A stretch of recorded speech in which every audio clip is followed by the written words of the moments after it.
happen. Where do you think they got it wrong? Well, I would take a little exception to the polls getting it wrong, because what we saw was incredibly tight races in all 7 of the battleground states. North Carolina, for example, was basically evenly tied going into election day. Take into account the margin of error. Could be as high as a 3-point advantage or a 3-point disadvantage. What we saw was basically Donald Trump win with a 3-point advantage at the top of the margin of error. For most of the battleground states, the polls fell within the margin of error, and it looks like, for the most part, the victories are going to fall within that margin of error. So, you know, we're all kind of focused on polls. The polls didn't tell us anything. Today, the FOMC decided to take another step in reducing the degree of policy restraint by lowering our policy interest rate by a 1/4 percentage point. We continue to be confident that with an appropriate recalibration of our policy stance, strength in the economy and the labor market can be maintained, with inflation moving sustainably down to 2%. We also decided to continue to reduce our securities holdings. I'll have more to say about monetary policy after briefly reviewing economic developments. Recent indicators suggest that economic activity has continued to expand at a solid pace. GDP rose at an annual rate of 2.8% in the 3rd quarter, about the same pace as in the 2nd quarter. Growth of consumer spending has remained resilient, and investment in equipment and intangibles has strengthened. In contrast, activity in the housing sector has been weak. Overall, improving supply conditions have supported the strong performance of the U.S. economy over the past year. In the labor market, conditions remain solid. Payroll job gains have slowed from earlier in the year, averaging 104,000 per month over the past 3 months. This figure would have been somewhat higher were it not for the effects of labor strikes and hurricanes on employment in October. Regarding the hurricanes, let me extend our sympathies to all the families, businesses, and communities who have been harmed by these devastating storms. The unemployment rate is notably higher than it was a year ago, but it has edged down over the past 3 months and remains low at 4.1% in October. Nominal wage growth has eased over the past year, and the jobs-to-workers gap has narrowed. Overall, a broad set of indicators suggests that conditions in the labor market are now less tight than just before the pandemic in 2019. The labor market is not a source of significant inflationary pressures. Inflation has eased significantly over the past 2 years. Total PCE prices rose 2.1% over the 12 months ending in September, excluding the volatile food and energy categories. Core PCE prices rose 2.7%. Overall, inflation has moved much closer to our 2% longer-run goal, but core inflation remains somewhat elevated. Longer-term inflation expectations appear to remain well anchored, as reflected in a broad range of surveys of households, businesses, and forecasters, as well as measures from financial markets. Our monetary policy actions are guided by our dual mandate to promote maximum employment and stable prices for the American people. We see the risks to achieving our employment and inflation goals as being roughly in balance, and we're attentive to the risks to both sides of our mandate. At today's meeting, the committee decided to lower the target range for the federal funds rate by a 1/4 percentage point to 4.5% to 4.75%. This further recalibration of our policy stance will help maintain the strength of the economy and the labor market, and will continue to enable further progress on inflation as we move toward a more neutral stance over time. We know that reducing policy restraint too quickly could hinder progress on inflation. At the same time, reducing policy restraint too slowly could unduly weaken economic activity and employment. In considering additional adjustments to the target range for the federal funds rate, the committee will carefully assess incoming data, the evolving outlook, and the balance of risks. We are not on any preset course. We will continue to make our decisions meeting by meeting. As the economy evolves, monetary policy will adjust in order to best promote our maximum employment and price stability goals. If the economy remains strong and inflation is not sustainably moving toward 2%, we can dial back policy restraint more slowly. If the labor market were to weaken unexpectedly, or inflation were to fall more quickly than anticipated, we can move more quickly. Policy is well positioned to deal with the risks and uncertainties that we face in pursuing both sides of our dual mandate. The Fed has been assigned two goals for monetary policy: maximum employment and stable prices. We remain committed to supporting maximum employment, bringing inflation sustainably to our 2% goal, and keeping longer-term inflation expectations well anchored. Our success in delivering on these goals matters to all Americans. We understand that our actions affect communities, families, and businesses across the country. Everything we do is in service to our public mission. We at the Fed will do everything we can to achieve our maximum employment and price stability goals. Thank you. I look forward to our discussion. Thank you.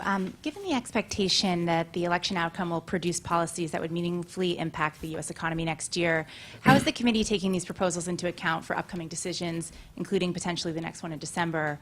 And can you give us any more sense of how proactive or reactive the Fed is prepared to be to changes in economic policies with the next administration? Sure. So let me say that in the near term, the election will have no effects on our policy decisions. As you know, many things affect the economy, and anyone who writes down forecasts in their job will tell you that the economy is quite difficult to forecast looking out past the very near term. Here, we don't know what the timing and substance of any policy changes will be.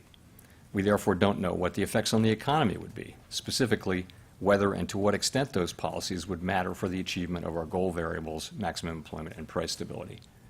We don't guess, we don't speculate, and we don't assume. Now, just in principle, it's possible that any administration's policies or policies put in place by Congress could have economic effects that over time that would matter for our pursuit of our dual mandate goals. So we, along with countless other factors, forecasts of those economic effects would be included in our models of the economy and would be taken into account through that channel. Nick.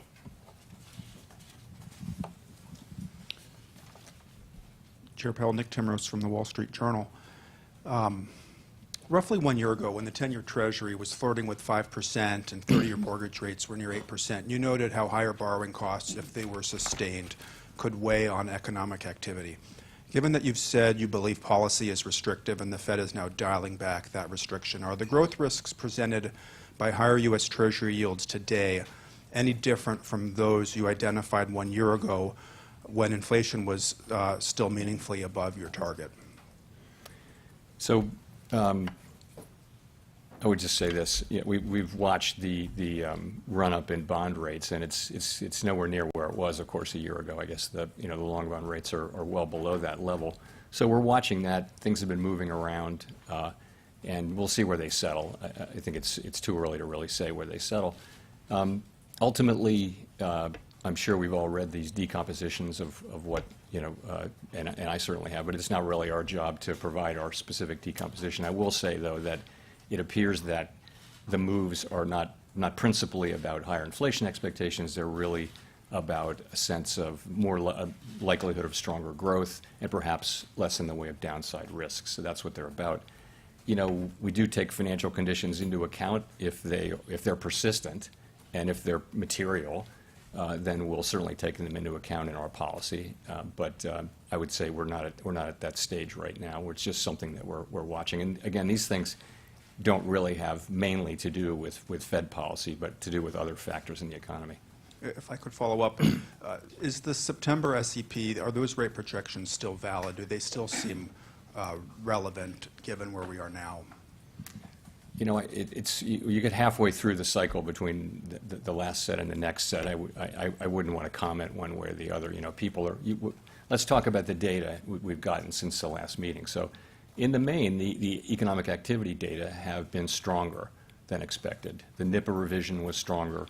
Certainly the September employment report was stronger, the October report not stronger, retail sales stronger. So overall, though, I think you take away a sense of some of the downside risks to economic activity having been diminished with the NIPA revisions in particular. And so overall feeling good about economic activity. So I think we would factor that in. At the same time, we got one inflation report, which it wasn't terrible, but it was a little higher than expected. So I think really the question is December, and by December we'll have more data. I guess one more employment report, two more inflation reports, and lots of other data, and we'll make a decision as we get to December.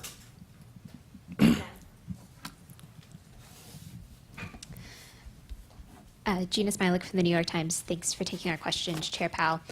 When it comes to December, what will you be looking at specifically as you try to make that decision? And then as of the Fed's economic projections in September, you had written down 4 quarter-point interest rate cuts in 2025. Do you still think that those are likely? Is that sort of the baseline outlook at this point, or has that shifted? And if it shifted at all, can you give a little bit of detail as to why? I can't. We don't fill out an SEP, and I can't characterize one that wasn't filled out today. So I can't really speak for kind of exactly where the committee is. I will just say for December we're going to be, again, at every meeting we're going to be looking at the incoming data and how that affects the outlook. As you know, we're in the process of recalibrating from a fairly restrictive level at 5.33%. After today's move, we're down 75 basis points. And we're asking ourselves, is that where we need to be?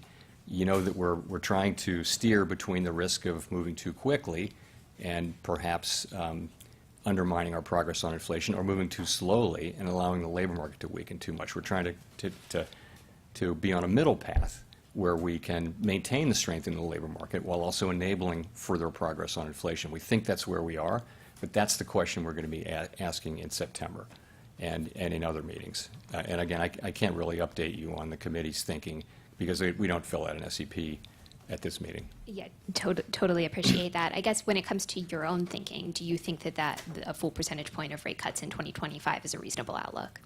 Again, we're going to wait and see how things come in December. I mean, it's just, I would put it this way. We're on a path to a more neutral stance. And that's very much what we're on. That has not changed at all since September. We're just going to have to see where the data lead us. We have, a whole 6 weeks of data to look at to make that decision in December. Obviously, I'm not ruling it out or in, but I would say, I would say that, again, we didn't update the SEP, so I'm not going to characterize, where the committee would be. Thanks. Howard Schneider with Reuters. I wondered if you could please elaborate, explain a little bit the 2 changes in the language of the statement here. In the first paragraph, when you say inflation has made progress, dropping the word further progress, and in the second paragraph, dropping the sentence that the committee had gained greater confidence that inflation was progressing towards its 2% goal. Is there any policy substance behind either of those changes in language? Is it meant to open the door to a December pause? Is it meant to communicate anything about the stickiness of core inflation the last 3 months? Not really, no. So let me tell you what we were thinking. So the test of gaining further confidence was our test for the first rate cut, right? And so we met that test in September, and therefore we take that test out. If you leave it in, then it's new forward guidance. It's brand new forward guidance. What do you mean by it? Are you requiring yet further? We have to say yes or no at every meeting whether we've made further progress. The point is we have gained confidence that we're on a sustainable path down to 2%. So that I would tell you is what that's really all about. It's not meant to send a signal. Neither of those is meant to send a further signal. And saying further progress, it becomes a test. We don't want to be. We don't think it's a good time to be doing a lot of forward guidance. There's a fair amount of uncertainty in what I've said. The path that we're on, we do know where the destination is, but we don't know the right pace, and we don't know exactly where the destination is. So the point is to find the right pace and the right destination as we go. And I think there's a fair amount of uncertainty about that, and you don't want to tie yourself up with guidance. You want to be able to make sensible decisions as you go. Steve Leisman, CNBC. Mr. Chairman, you talked about higher rates, perhaps from an expectation of higher growth. You didn't talk about it in terms of expectations of higher deficits. Is that something you think might be behind the recent rise in interest rates, and are rising deficits a concern to you? So we don't comment on fiscal policy, and again, I don't have a lot more to say on what's driving bond yields. In terms of policy changes, though, let me give you a sense of how this works in the ordinary case. Let's say Congress is considering a rewrite of the tax laws. Doesn't matter what's in the content. So we would follow that. At a certain point, we'd think we see the outlines, so we'd start to model it. And then we'd wait, and at a certain point, the staff would brief the FOMC and say, these are the likely effects. There's lots and lots of literature on the effects of tax policy changes on various parts of the economy. So we'd try to get smart on that, and then the law actually passes. And you'd start to put it. You probably run an alternative simulation before that happens, just to keep people trying to understand it. Then when it actually passes, it goes into the model, along with a million other things. So we have a very large economy. Many things are affecting it at any given time, and a law change of some kind would go in there, but it would go in. But it would it's a process that takes some time. Clearly, the legislative process takes a lot of time. And of course, the real question is not the effect of that law. It's all of the policy changes that are happening. What's the net effect? And the overall effect on the economy at any given time. So I think that's a process that takes a lot of time, and that we go through all the time with every administration, constantly. And this will be no different. But right now there's nothing to model right now. It's such an early stage. We don't know what the policies are, and once we know what they are, we won't have a sense of when they'll be implemented or all those sorts of things. So I think I would just say we're not doing that now, and all that will take time, and it will be very much regular order when we do that. If I could just follow up on Nick's question, are the current rates something you feel like you need to lean against, in that they go against the direction of policy by adding restriction to the economy, or do you just take them as a given and perhaps a signal that you should do less? I just think the first question is, how long will they be sustained? If you remember the 5% 10-year, people were drawing massively important conclusions, only to find 3 weeks later the 10-year was 50 basis points lower. So it's material changes in financial conditions that last, that are persistent, that really matter, and we don't know that about these. What we've seen so far, we're watching it, we're reading, we're doing the decompositions and reading others, but right now it's not a major factor in how we're thinking about things. Chris. Thank you, Chris Rugaber at Associated Press. You mentioned the positive economic data that we've seen since the September meeting, including the revisions to things like savings, higher GDP growth. We saw stock market jump yesterday. That's renewed some of the questions about why do many cuts at all in this with this backdrop. So you're right. As I mentioned, and as you mentioned, the latest economic data have been strong, and that's, of course, a great thing and highly welcome. But, of course, our mandate is maximum employment and price stability, and we think that even with today's cut, policy is still restrictive. We understand it's not possible to say precisely how restrictive, but we feel that it is still restrictive. And if you look at our goal variables, the labor market has cooled a great deal from its overheated state of 2 years ago and is now essentially in balance. It is continuing to cool, albeit at a modest rate. And we don't need further cooling, we don't think, to achieve our inflation mandate. So that's the labor market.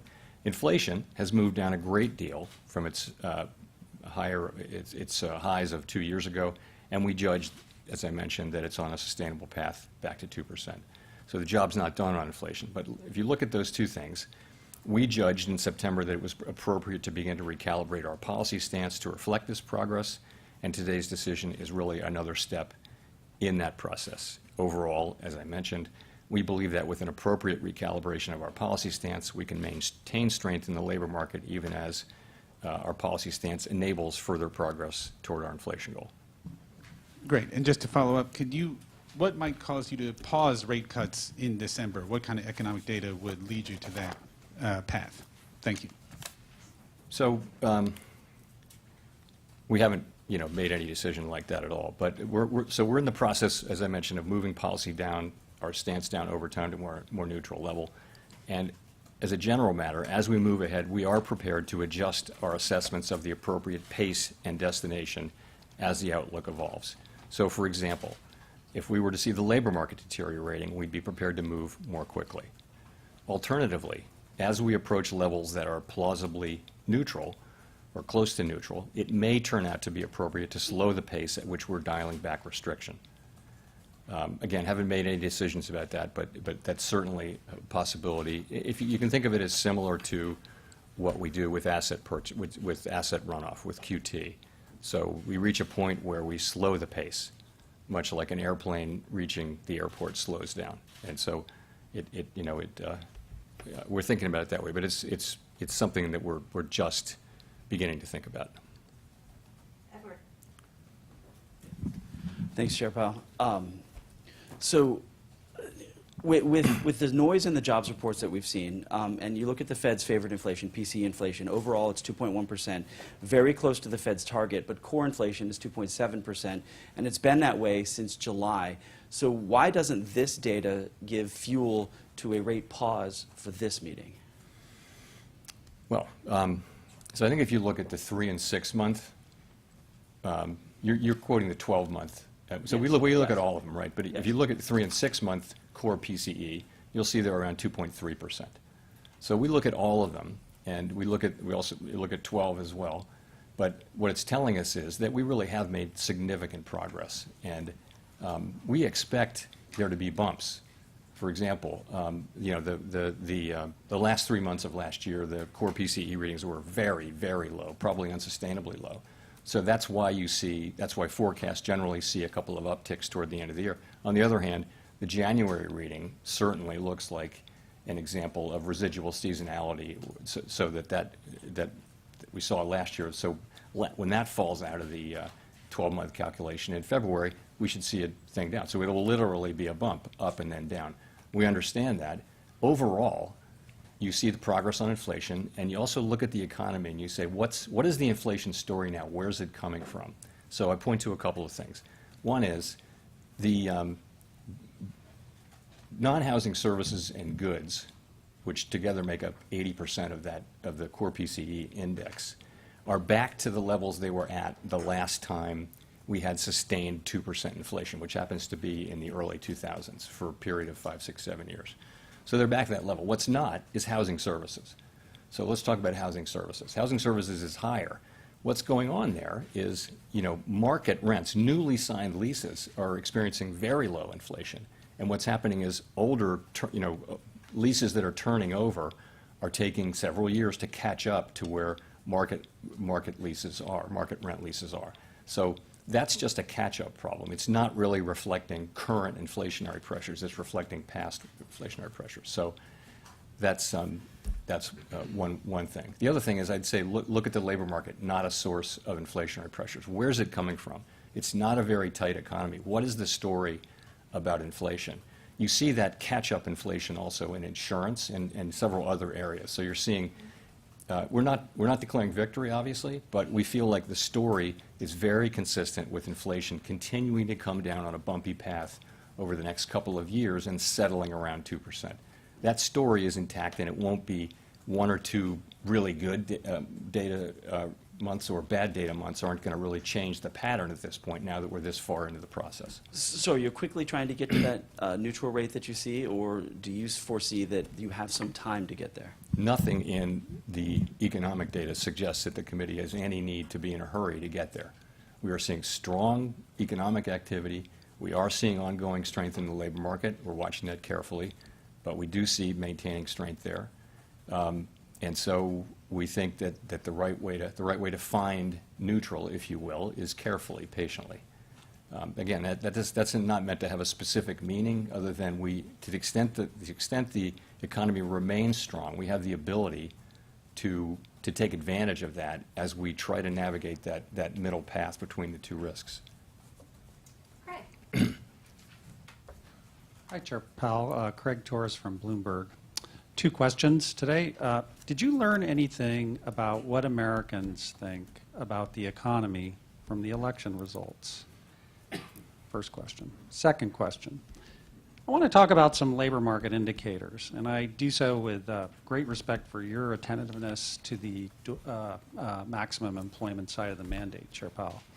So the unemployment rate has been at 4% or higher for 6 months. One of the broadest measures of unemployment is up about 0.5 point from a year ago.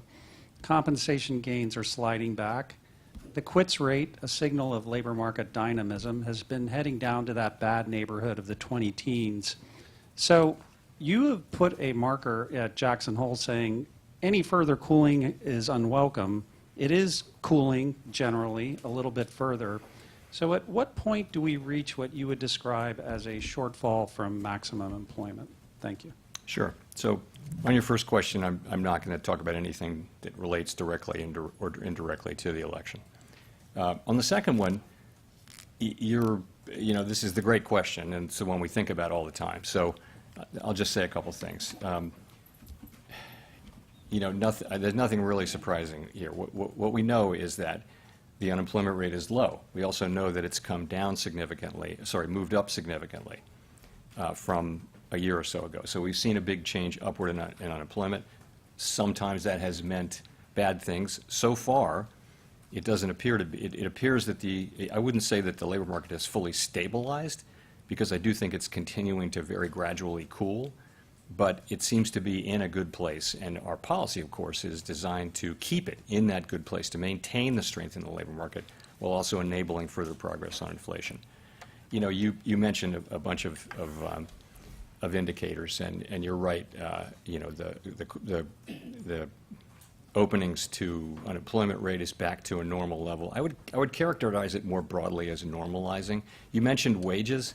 Wages are still running just a bit above where they would need to be consistent with 2% inflation, unless productivity is going to remain at this high level. If we see productivity, more sustainably at these high levels, then that would sustain higher wage gains. So I would say, in fact, you can say it the other way, that wage increases are now consistent with 2% inflation given current productivity readings. But of course, the lure on productivity readings is whenever you see high readings, you should assume they're going to revert pretty quickly to the longer-term trend. That has always been the case for 50 years. But it may be that we're now 5 years. If you look at the NIPA revisions that came out a month ago, we're 5 years into a nice set of productivity readings, which are sustained and very healthy. But overall, it's a good labor market. We could talk about 20 different data series. We'll be looking at all of them, of course. We don't want the labor market to soften much from here. We don't think we need that to happen to get inflation back to 2%. Victoria. Hi, Victoria Guida with Politico. Some of the president-elect's advisors have suggested that you should resign. If he asked you to leave, would you go? No. Can you follow up on, do you think that legally you're not required to leave? No. Mike? Michael McKee from Bloomberg Radio and Television. You talk a lot about what the data are telling you and how you are dependent on the data, but in terms of forward-looking assessments of the economy, what are you hearing from CEOs or other officials around the country? What did you hear today from the regional bank presidents about what companies and consumers think about where the economy is going from here rather than looking backwards? And does that match up with what your forecasts have been and what you think the appropriate policy path should be? So it's hard to characterize a really interesting set of discussions we had, and of course you'll see them in the minutes in 3 weeks. But I would say this: I think the comments from our Reserve Bank colleagues and from the CEOs that they talk to are pretty constructive on the economy right now. Pretty constructive, feeling that the labor market is back to normal, to the point where it's no longer that much a discussion topic in their worlds, whereas 2 years ago it was all they were talking about. So they feel like the labor market's in balance. People feel good about where the economy is. Demand is obviously pretty strong, and you're seeing 2.8% growth in the third quarter estimated. Maybe the year's 2.5%. This is a strong economy. It's actually remarkable how well the U.S. economy has been performing with strong growth, a strong labor market, inflation coming down. We're really performing better than any of our global peers, and I think that is reflected in what you hear from what I hear people hear from CEOs. I don't get to talk to a lot of CEOs in my job, but I hear what others summarize from those, and of course I hear the Reserve Bank presidents do a lot of that, and it's pretty constructive overall. Now, that's not to say there are areas of caution and things like that, but ultimately, overall, pretty positive. Well, to follow up the areas of caution, if there were black clouds on the horizon that you identified as something you're watching, what would they be? I think it's things like clearly geopolitical risks around the world are elevated, and just as clearly they've had relatively little effect on the U.S. economy.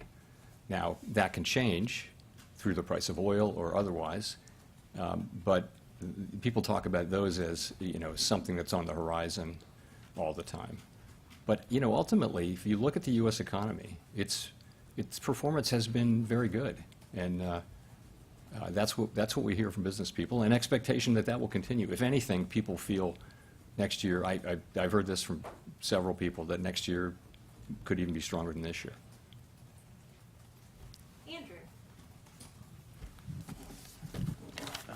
Hi, it's Andrew Ackerman with the Washington Post. I just wanted to follow up on the discussion earlier on fiscal policy. Your predecessors, Greenspan and Volcker, spoke up loudly when they thought large budget deficits endangered economic or financial stability. Will you do that too? And right now we're in a period of full employment. We have large budget deficits and debt at historic highs that are rising. Is that something you'd speak out against? So, I have said many times, no more, no less than what the predecessors you mentioned have said. And what that is that the U.S. federal government's fiscal policy is on an unsustainable path. The level of our debt relative to the economy is not unsustainable. The path is unsustainable. And we see that in, you've got a very large deficit you're at full employment, and that's expected to continue. So it's important that we, that to be dealt with. It is ultimately a threat to the economy. Now, I can say that. I don't have oversight. We don't have oversight over fiscal policy. I've said it on many occasions, just said it again.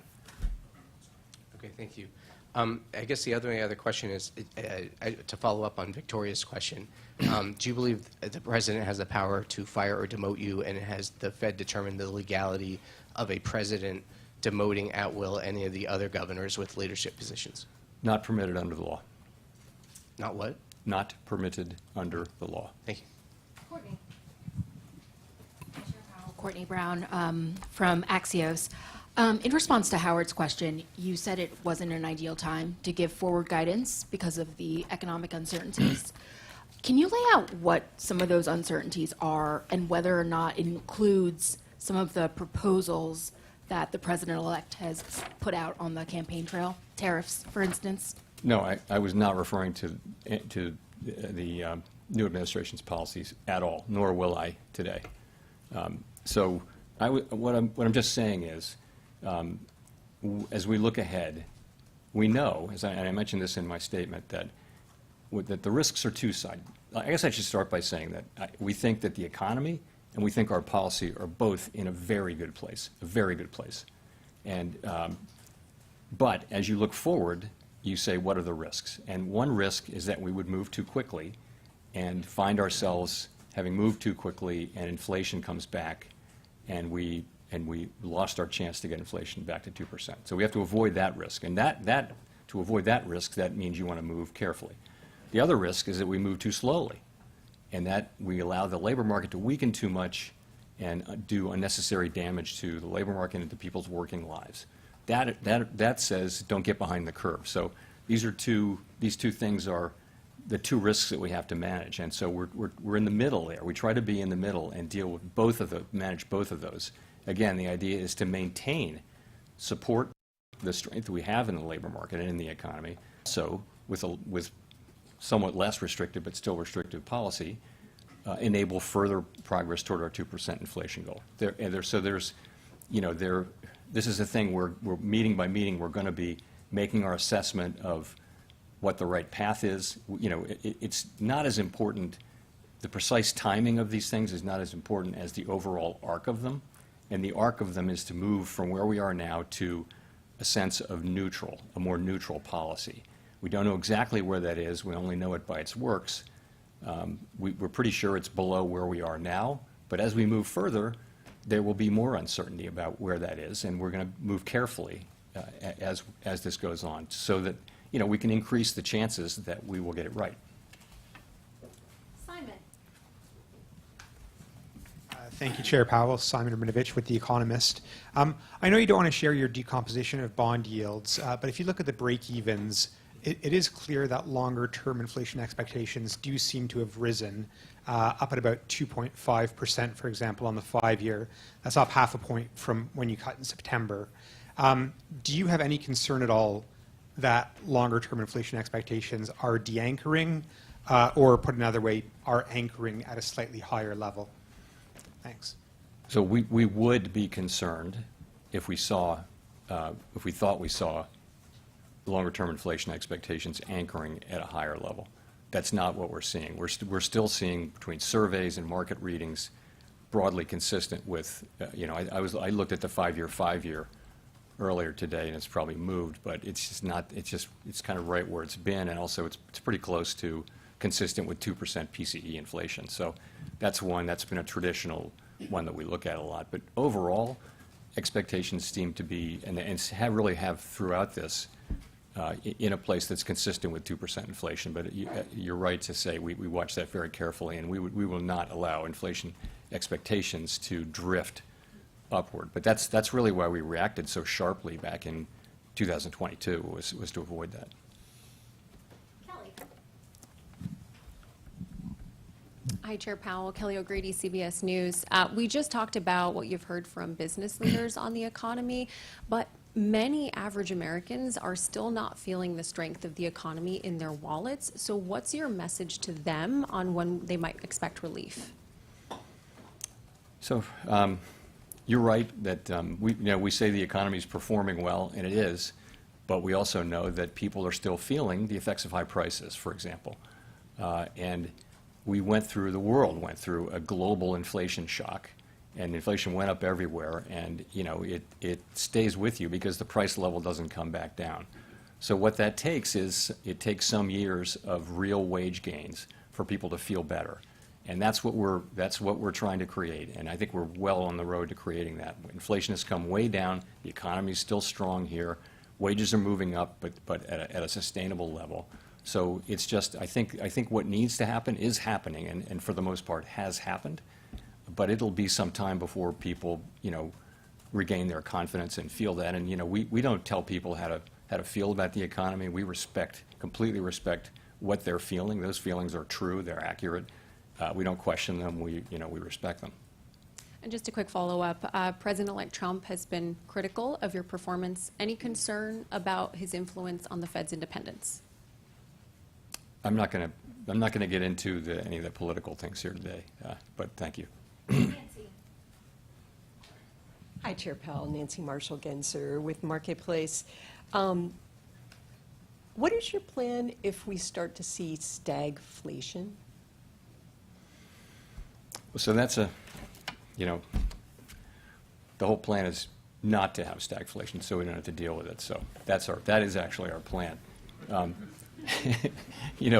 It's of course a very difficult thing because you're anything you do with interest rates will hurt one side or the other, either the inflation mandate or the employment mandate. I would just say that, you know, we've been able to see inflation come down a whole lot, you know, much closer to our goal, without the kind of sharp increase in unemployment that has often accompanied programs of disinflation. So, knock on wood, we've gotten this far without seeing a real weakening in the labor market, and we believe we can complete the inflation task while also keeping the labor market strong, and that, of course, is exactly what we're trying to do. Can you rule out an interest rate hike next year? No, I wouldn't rule anything out or in that far away, but that's certainly not our plan. I mean, our baseline expectation is that we'll continue to move gradually down towards neutral, that the economy will continue to grow at a healthy clip, and that the labor market will remain strong. If you look at our that will not change from the September SEP. You know, that is our baseline forecast, and short of some exogenous event, that will continue to be our forecast for the foreseeable future. So, but ultimately, you know, we're not in a world where we can afford to rule things out a full year in advance. There's just too much uncertainty in what we do. Let's go to Jean for the last question. Hi, Chair Powell. Jean Young with MNI Market News. I wanted to go back to a comment that you had made about Americans being quite unhappy about the cumulative price level rises over the past few years, even though now inflation is back on a path to 2%. Would it be appropriate for the Fed to undershoot for a while on its inflation goal under the average inflation targeting regime, so people have a chance to catch up? No, that's not the way our framework works. We're aiming for inflation at 2%. We did not think it would be appropriate to deliberately undershoot. And you know, part of the problem there is that low inflation can be a problem too, in a way. But that's not part of our framework, and it's not something we're going to be looking at in our framework review. Thank you very much.